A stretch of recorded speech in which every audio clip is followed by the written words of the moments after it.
Ассалаумағалейкум, құрметті ғылым және ауыл арнасының көрермендері, сіздермен бірге мен Нұрғиса Қыдырбайұлы. Біз бүгін жалпы мал төлдеген соң не істейміз деген сұраққа жауап береміз. Төл түскеннен кейін, қой болса қозысы, сиыр болса оның бұзауы, ал ешкі болса оның лаға түскеннен кейін енді бізге не істеу керек деген сұраққа жауап береміз. Бұл бізде шыбыш бірінші лақтауы. Ал мына жерде пештің түбінде жас төлдер, альпийский және занин тұқымды лақтар. Ал мына жерде бір кішкентай қозы жатыр. Ал мына жақ нарпеш. Нарпештің үстінде мысық ұйықтап жатыр. Пеш жанып жатыр. Қазір көрсетейін. Неки пеш жанып жатыр. Ал мына жақта кіс-кіс. Ал мына жақта біздің мысық. Сонымен мал төлдегеннен соң не істейміз? Мал төлдеген кезде ол үшін мынандай алдын ала, мынандай емес. Мына жақта бізде тауықтар ғой. Тауықтар. Алдын ала мынандай Кока-коланы сатып аласыздар. 0,5. Сосын оны ішіп қоясыздар. Сосын оның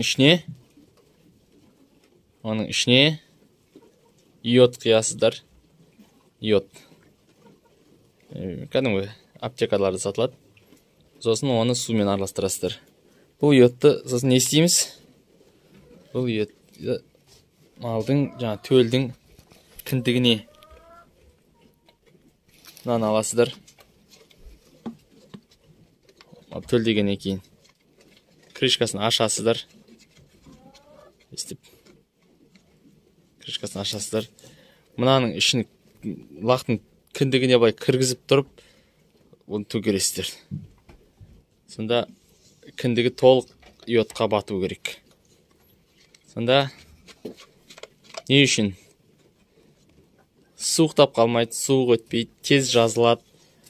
Және кіндігі ұзақ уақыт бітпей жүрсе, оның мазасы кетеді. Мазасы дамбайды. Ілдіріп қояйық қайтадан орнына.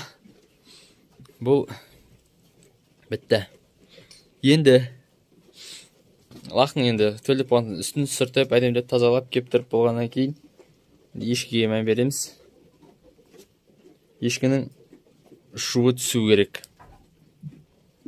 Ешкінің шуы түсті ма, соны қараймыз, дұрыстап анықтап. Сосын мынандай пештің үстінде тұрған жылы судан береміз.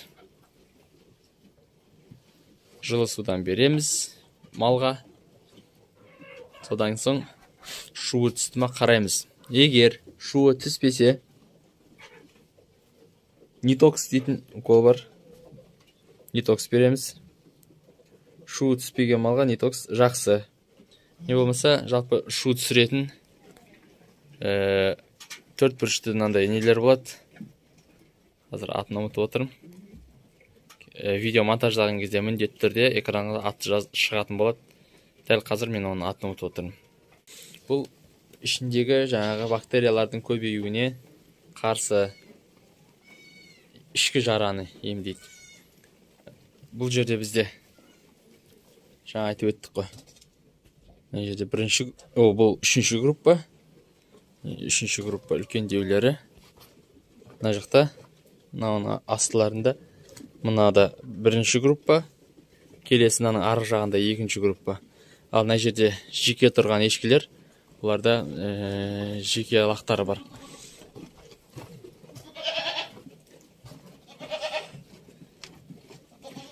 Неки? Мынандай альпийский, мынау жаңағы занин. Сосын мынау шөптер. Сонымен лақта бірінші лаққа йодпен кіндігін емдедік. Ешкінің жағдайын жасадық. Енді үшінші қадам Үшінші жасалатын қадам. Ветотекадан алдын ала дайындап мынандай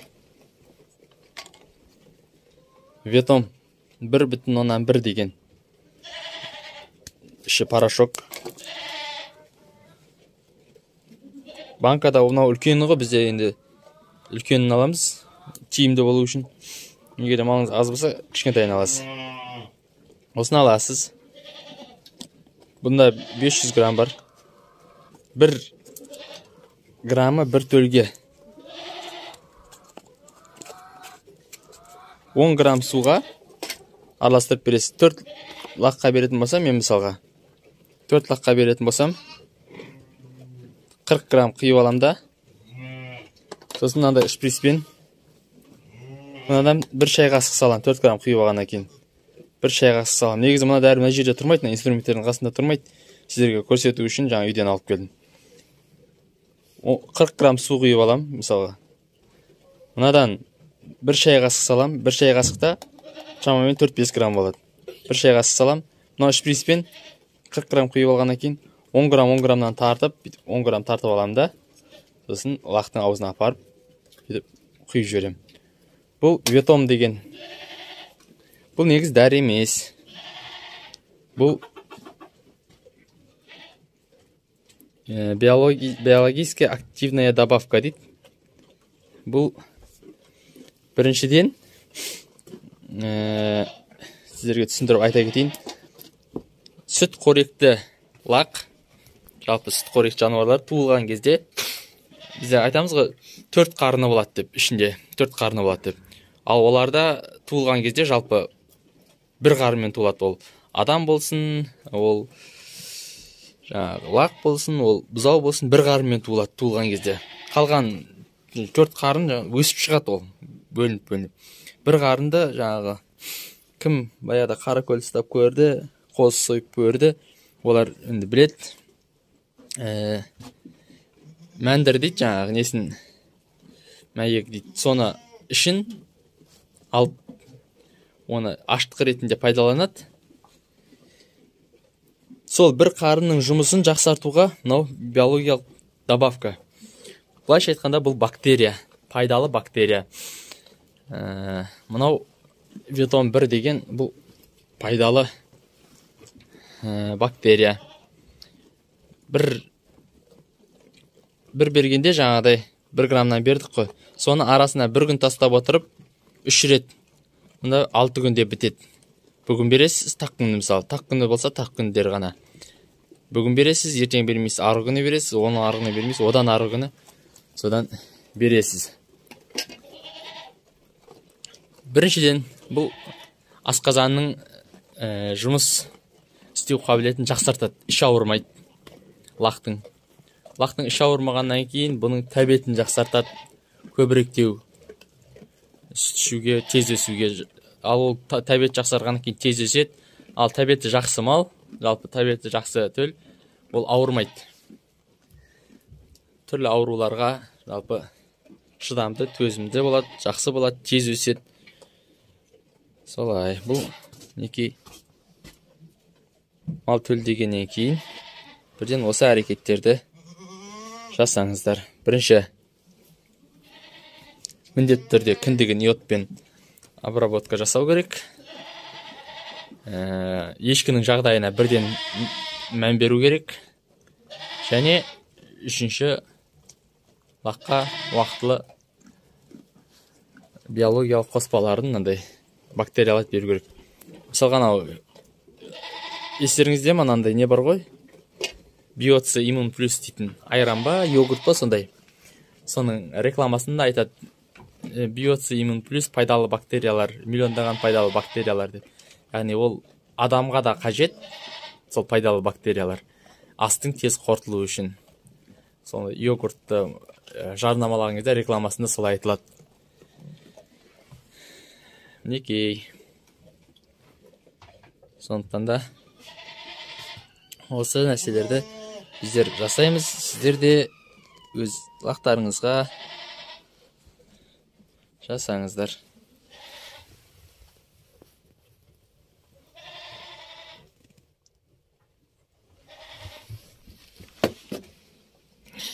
Не, лағын сағындың ба? Осының арасында.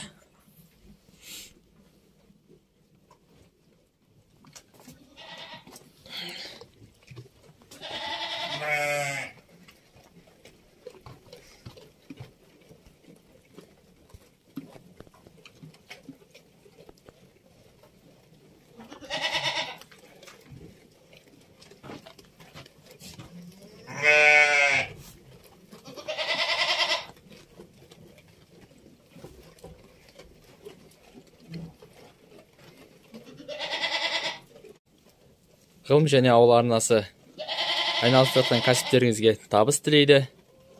Малдарыңыз өсімді болсын, мал жандарыңыз аман болсын. Аман сау болыңыздар.